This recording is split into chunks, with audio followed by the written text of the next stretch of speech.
ഇന്നൊരു മുട്ട മസാല ആയാലോ?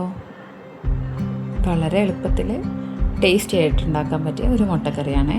അപ്പോൾ അതെങ്ങനെയുണ്ടെന്ന് നോക്കാം. ആദ്യം ഒരു ചട്ടി അടുപ്പത്ത് വെച്ചിട്ട് നമുക്ക് വെളിച്ചെണ്ണ ഒഴിച്ച് കൊടുക്കാം കേട്ടോ. അതിലേക്ക് 2 ചെറിയ സവാള, വലുതാണെങ്കിൽ ഒരു സവാള മതി. ചെറിയ സവാള ചെറുതായിട്ട് അരിഞ്ഞിട്ട് വാട്ടാം. അതിലേക്ക് നമുക്ക് ഇഞ്ചി വെളുത്തുള്ളി പേസ്റ്റ് ഉണ്ടെങ്കിൽ അത് ചേർത്ത് കൊടുക്കുക. ഞാനത് കഴിഞ്ഞ ദിവസം ഫിഷ് ഫ്രൈ ഉണ്ടാക്കി ആ മസാലയിൽ നിന്ന് കുറച്ച് ഇട്ട് കൊടുക്കുന്നത്. വേപ്പില ഇട്ട് കൊടുത്ത് നന്നായിട്ട് വഴറ്റിയെടുക്കാം. അതിലേക്ക് ഒരു ചെറിയ തക്കാളി മിക്സിയിലെ ജാറിലിട്ട് അടിച്ചിട്ട് പേസ്റ്റാണ് ഞാൻ ചേർത്ത് കൊടുക്കുന്നത്. അത് നന്നായിട്ട് വഴറ്റിയെടുക്കാം കേട്ടോ. അതിനുശേഷം നമുക്ക് ഇതിലേക്കുള്ള പൊടികളൊക്കെ എല്ലാം ചൂടാക്കിയിട്ടാണ് ഇടുന്നത്.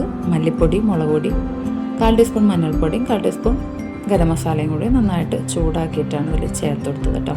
എന്നിട്ട് നമുക്കതിലേക്ക് ആവശ്യത്തിന് വെള്ളം ഒഴിച്ച് കുറച്ച് ഉപ്പ് ഇട്ട് തിളപ്പിക്കാം. തിളച്ച് വരുമ്പോൾ നമുക്കതിലേക്ക് മുട്ട പൊട്ടിച്ചൊഴിച്ച് കൊടുക്കാം കേട്ടോ. 2 മുട്ടയാണ് എടുത്തേക്കണം.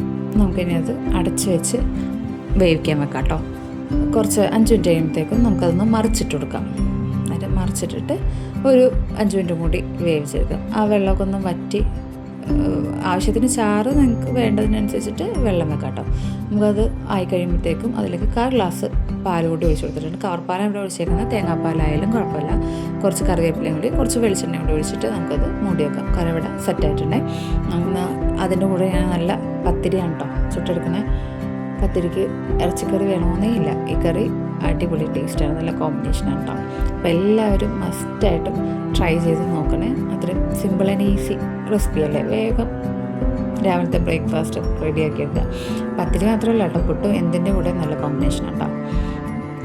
അപ്പോൾ ഇവിടെ ബ്രേക്ക്ഫാസ്റ്റ് റെഡി ആയിട്ടുണ്ട്. എൻ്റെ വീഡിയോ എല്ലാവരും സപ്പോർട്ട് ചെയ്യണേ. കമൻറ്റും ഷെയറും ഒക്കെ ചെയ്യണം കേട്ടോ. അപ്പോൾ ഇനി ഇതിൽ അടിപൊളി റെസിപ്പിയായിട്ട് നമുക്ക് വീണ്ടും കാണാം.